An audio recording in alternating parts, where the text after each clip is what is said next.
we are at Gregory Lincoln, and we're just working in our vegetable beds. It's been about 6 weeks since we've been here, so we've got quite a weed problem.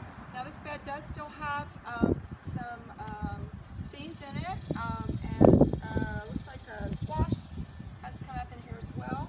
But we do have a lot of our problematic weeds here. So just to show you, this is torpedo grass.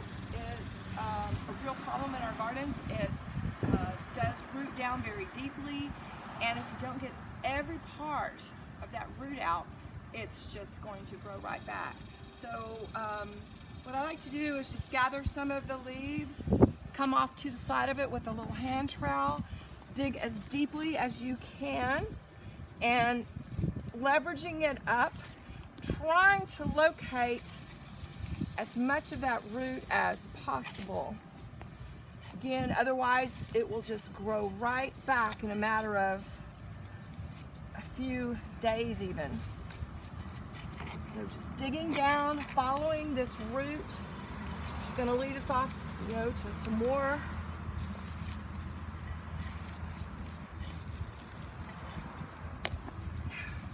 So it did snap, so I know I've left a bit of that root in there.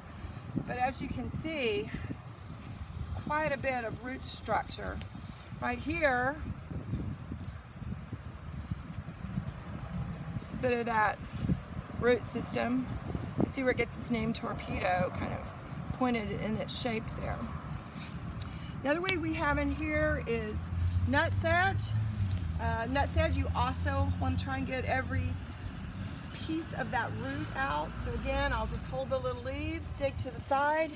This one you don't have to dig quite as deeply, but you do want to lift it up, trying not to tear the leaves off, removing the soil, and you can start to see some of our little root system. It's called nutsedge. It does have this underground storage, like a little bulb here. You can feel it. It does feel just like a little nut. And from this, we're going to have these side roots running out laterally and creating new plants all along the way. If you dig carefully, sometimes you can get about 20 of them strung together. So that's the process for removing a couple of the really bad weeds we have here growing. Now, as you move down, this area here is open. We're not actively growing any plants right here, but you do have to be careful, and you have less ability to maneuver when you're growing near the root system of some of the plants here. So here we have these yard-long beans that are growing up the little totem pole here. So anytime you're digging close to the roots, you're going to have to be extra careful. And at that point, maybe you will just have to try to pull out as much as you can, because at that point you can't really dig in very deeply to remove those roots. So there you have it. So that's just a little information to help you help us. Thank you.